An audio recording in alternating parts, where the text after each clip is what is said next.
Comment faire pour arrêter de mourir sur la route? L'alcool, les textos, Sorry, no more words. les distractions. Why don't you fuck me anymore? 93% des accidents de la route sont liés en partie au comportement humain. Du coup, depuis des décennies, la méthode numéro 1 des pouvoirs publics pour réduire le nombre d'accidents, c'est d'interdire les comportements dangereux. 1973, ceinture obligatoire à l'avant et limitation des vitesses.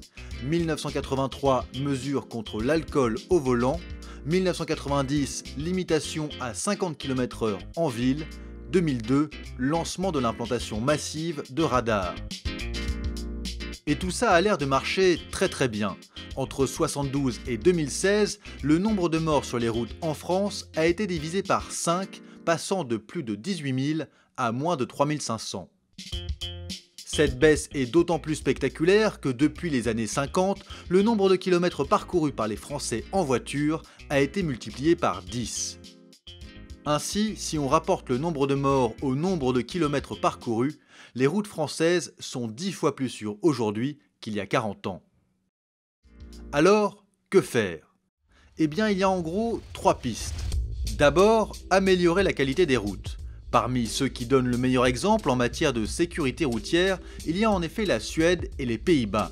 Et les deux pays ont des infrastructures routières particulièrement sécurisées.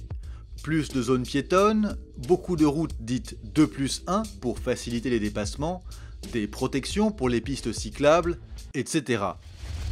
Ensuite, il faut apprendre aux petits-enfants dès l'école que quand on fait n'importe quoi au volant, on meurt. Et enfin, évidemment, il faut continuer de punir les mauvais conducteurs. Oui, parce que l'État ne fait pas ça que pour gagner plein d'argent.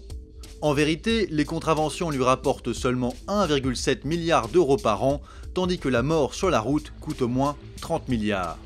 Donc si l'État punit les chauffards, c'est parce que ça marche, et accessoirement parce que moins il y a d'accidents, plus il économise de l'argent.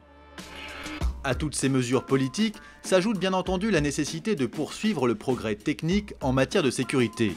Sur les véhicules, évidemment, pour lesquels d'énormes progrès ont déjà été faits. Voici à titre d'exemple l'effet d'une collision entre une voiture de 59 et un modèle de 2009. La première est réduite en miettes,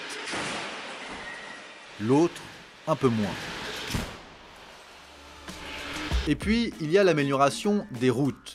L'éclairage, les revêtements, la signalisation ou encore ce genre de barrières de sécurité censées amortir les chocs. Malheureusement, même avec ces améliorations, certains conducteurs seront toujours de gros c***ards. Allez, c'est moi le king de la route ici.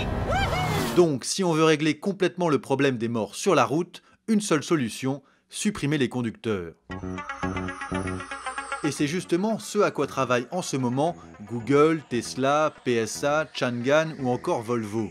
Théoriquement, à terme, si les voitures sans conducteur sont correctement programmées, il pourrait n'y avoir quasiment aucun mort sur la route. Les robots manquent certes de chaleur humaine. Michael, peux-tu demander à cette insupportable personne d'enlever ses mains de mon volant? Ça alors, elle parle. Mais ils ont les qualités de leurs défauts. Ils ne boivent pas, ils n'écrivent pas de textos et ils ne sont jamais distraits.